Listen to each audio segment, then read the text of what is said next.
अब जब से कॉल ऑफ ड्यूटी रिलीज हुआ है बहुत सारे कमेंट्स मेरे को ये आ रहे हैं कि कॉल ऑफ ड्यूटी की सेंसिटिविटी सेटिंग और भी जो उसमें सेटिंग्स है उनके बारे में एक वीडियो बनाओ, क्योंकि कॉल ऑफ ड्यूटी पबजी से थोड़ा सा अलग है और लोगों को उसमें अपनी सेंसिटिविटी ढूंढने में थोड़ी सी प्रॉब्लम हो रही है। तो ऐसे में लगा कि चलो एक वीडियो बनाते हैं जिसमें आपको अपनी सेंसिटिविटी सेटिंग दिखा दूं और शायद मेरी सेंसिटिविटी सेटिंग देखने के बाद आपको हेल्प मिल जाए अपनी एक सेंसिटिविटी सेटिंग ढूंढने में या फिर बनाने में।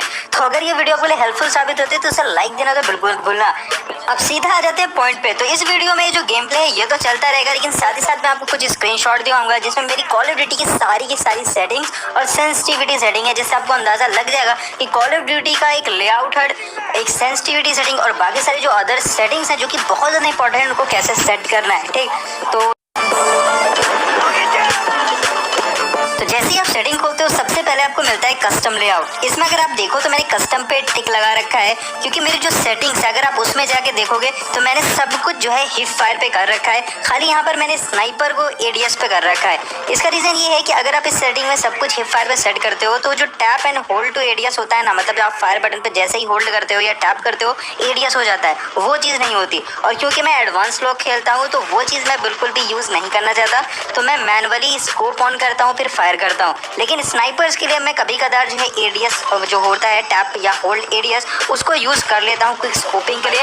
वैसे इस वीडियो में आप स्नाइपिंग आगे देखोगे वो मैंने हिप पे करके ही करी थी, क्योंकि मेरे को वो चीज़ पसंद नहीं है कि ऑटोमेटिक एडीएस हो फिर फायर हो, क्योंकि जब आगे आप हाई लीग में जाओगे तो वहाँ कोई भी प्रो प्लेयर इसे यूज़ नहीं करता है और वहाँ पर आपको प्रॉब्लम होगी जब वो बहुत ज़्यादा स्लाइड वगैरह करेंगे और आपके नीचे निकल जाएंगे, लेकिन आप फायर करोगे और आपसे गलती से एडीएस हो जाएगा और आप मर जाओगे, तब ये चीज़ आपको बहुत खलेगी। तो आदत बिगाड़ने से अच्छा है कि अभी आदत सुधार लो, ज़्यादा चीज़ें मैनुअली करना शुरू करो, तो आपके लिए अच्छा रहेगा।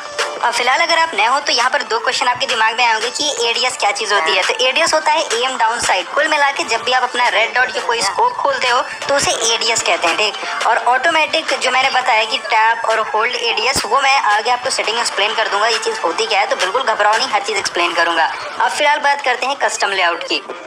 अब ये जो लेआउट है ये मेरा 4 फिंगर का लेआउट है। मैं 6 फिंगर का भी लेआउट यूज़ करता हूँ, लेकिन बात ये है कि 6 फिंगर अभी मेरा उतना सेट नहीं है, बस मैं बहुत ज़्यादा चेंजेस करता हूँ जिस वजह से आपको नहीं दिखा रहा हूँ। लेकिन 4 फिंगर का जो मेरा लेआउट है वो एकदम सेट है, इस वजह से दिखा रहा हूँ। आप इसको आराम से कॉपी भी कर सकते हो और फ़ोन के लिए भी इसमें ज़्यादा कुछ डिफरेंस नहीं है, सब कुछ आपको थोड़ा ऊपर ऊपर कर लेना है और ये फ़ोन के लिए भी सेट हो जाएगा। अब फिलहाल एक्सप्लेन कर देता हूँ। तो 2 फायरिंग बटन है और जो ऊपर वाला है जिसमें आपको स्कोप टाइप का दिख रहा है वो मैं रेयरली यूज़ करता हूँ जब मैं स्नाइपर यूज़ करता हूँ, और मेरे को टैप टू एडीएस चाहिए होता है, मतलब कि मैं फायर बटन दबाऊं और स्कोप अपने आप हो जाए तब मैं उस बटन को यूज़ करता हूं। अदरवाइज मैं नीचे वाला यूज़ करता हूं जिससे सिर्फ फायर होता है और स्कोप करने के लिए मेरे को स्कोप का बटन दबाना पड़ता है। बाकी सारा जो क्राउच जंप और स्कोप है वो मेरा एकदम पबजी की तरह है, लेकिन एक चीज़ थोड़ी सी डिफरेंट है कि मैंने जो जॉयस्टिक है जिससे आप मूव करते हो उसको बहुत छोटा कर दिया है और जो रन वाला बटन होता है उसको एकदम ऊपर कर दिया है। अब इसके पीछे क्या रीज़न है वो मैं आपको आगे ज़रूर बताऊंगा।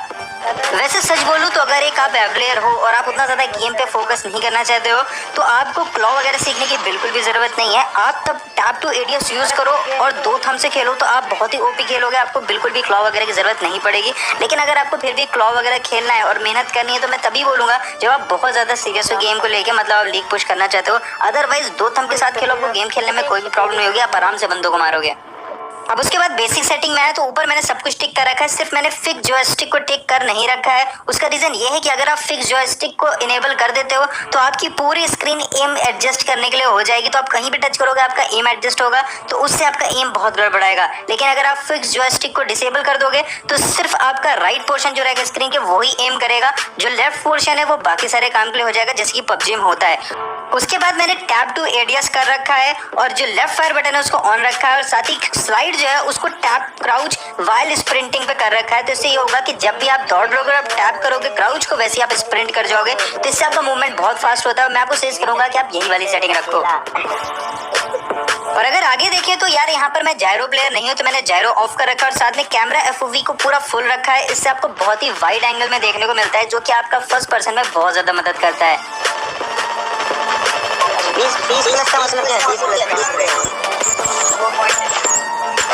और मारने का क्या मतलब हुआ, कैसे पता लगेगा मर गया?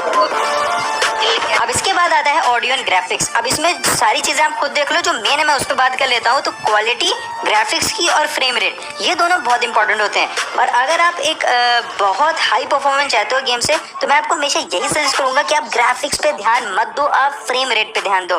तो यहाँ पर मैं आपको सजेस्ट करूंगा कि आप ग्राफिक सेटिंग वही रखो जिसपे आपको फ्रेम रेट मैक्स मिलता है, ठीक। वो भले ग्राफिक सेटिंग लो ही क्यों ना हो, लेकिन अगर आपको गेम बहुत अच्छे से खेलना है और कॉम्पीट करना है हाई लेवल प्लेयर के साथ, तो आपको मैक्सिमम फ्रेम रेट मिलना चाहिए, फिर चाहे आपका ग्राफिक्स लो हो या फिर हाई। मेरे पास एक बहुत ही अच्छा डिवाइस है, तो मैं हाई सेटिंग्स पे मैक्सिमम फ्रेम रेट को अचीव कर सकता हूँ। लेकिन अगर आपके पास उतना अच्छा डिवाइस नहीं है, तो मैं आपको सजेस्ट करूंगा कि ग्राफिक्स भले ही आपको लो क्यों ना यूज करने पड़े, फ्रेम रेट्स को मैक्स करने की कोशिश करना। और अगर आपको मैक्स नहीं मिल पा रहे हैं, तो जितना हाईएस्ट पॉसिबल हो फ्रेम रेट आप उतना हासिल करो, ग्राफिक्स भले ही लो क्यों ना हो, घंटा फर्क नहीं पड़ता। अब उसके बाद आ जाते हैं हम लोग सेंसिटिविटी में। तो भाई सेंसिटिविटी पे बाद में बात करेंगे, पहले बात कर लेते हैं रोटेशनल मोड पे। भाई रोटेशनल मोड हमेशा फिक्स स्पीड पे रखना है, जैसा कि मैंने आपको स्क्रीनशॉट पे दिखाया है। अगर आप फिक्स स्पीड पे रखोगे तो आपकी जो मसल मेमोरी गेम है वो बहुत तेजी से बिल्ड होगी, और हर प्रो प्लेयर इसे फिक्स स्पीड पे रखता है। बाकी के जो दो ऑप्शंस हैं, यानी कि डिस्टेंस और स्पीड एक्सेलरेशन, भाई उसको बिल्कुल भी मत यूज करो, आपको मसल मेमोरी बिल्ड करने में बहुत ज्यादा मुश्किल होगी। तो मैं आपको बहुत ही ज्यादा हाईली सजेस्ट करूंगा कि आप सिर्फ और सिर्फ फिक्स स्पीड यूज करो। सही बता रहा हूँ, गेम खेलना बहुत ज्यादा आसान हो जाएगा आपके लिए। अब बात कर लेते हैं हम लोग सेंसिटिविटी की। तो यहाँ पर मैंने अपनी कैमरा और फायरिंग दोनों सेंसिटिविटी दिखा रखी है, तो आप आराम से पॉज करके इसको नोट कर सकते हो।